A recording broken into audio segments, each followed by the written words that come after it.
Hi అండి, ఎలా ఉన్నారు? బాగున్నారా? బాగుండాలని కోరుకుంటున్నాను. నేను మీ లక్ష్మి. నేనైతే ఈరోజు మా మామగారితో అయితే ఇంటర్వ్యూ చేస్తూ మాట్లాడుతూ అయితే ఉన్నానమాట. ఆవిడకైతే తోటకూర అయితే ఇచ్చాము. ఆవిడైతే చక్కగా గిల్లుతూ చక్కగా చాలా చిన్నగా పీసెస్గా చాలా నీట్గా అయితే కట్ చేస్తూ ఉన్నారు. పెద్దవాళ్ళకైతే ఇది ఫుల్ టైం పాస్ అండ్ మనకు టైం సేవ్ అనమాట.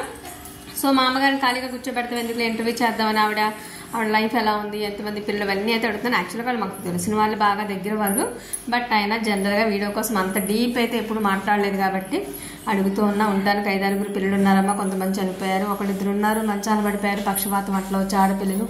ఒక్క మగ పిల్లడే మంచిగా ఉన్నాడు, తన ఒక్కడి మీద ఆశమ్మ. నాకు 90 ఏళ్ళు దాటిపోయి దేవుడు నన్ను తీసుకెళ్లకుండా నా కళ్ళ ముందే బిడ్డలందరినీ మంచాల్లో పడేసేలా చేశాడు. మరి నాకు ఎప్పుడు వస్తాయో రోజులు, ఏంటో నేను బాధలు పడ్డాం, ఇలా చేసాం, ఇలా తిన్నాం, ఇలా బతికామంటూ ఈ రోజుకి ఇప్పుడు చాలా స్ట్రిక్ట్గా చాలా మంచిగా అయితే మాట్లాడుతూ ఉన్నారు. అయ్యో మామగారు, మీ అదృష్టం అది, మీ ఎవరు ఏం చేయలేము, మీ వయసు వచ్చేసరికి అసలు మేము ఉండడం 50-60కి తప్పని పోతామేమో అని అయితే నవ్వుతూ అయితే మాట్లాడారనమాట.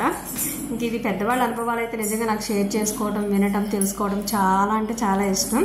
బట్ ఆ మామగారి మాటలు మీకు క్లియర్గా చూపించాలంటే నేను ఇంకా స్పీకర్ అవైలబుల్ అవి ఉంచుకోలేదు కాబట్టి వాళ్ళ వాయిసెస్ చాలా లోగా వస్తున్నాయి కాబట్టి మీకు డిస్టర్బెన్స్ ఉంటుందని చెప్పేసి నేను ఇలా చేస్తున్నాను. Please watch it. Thank you. Subscribe.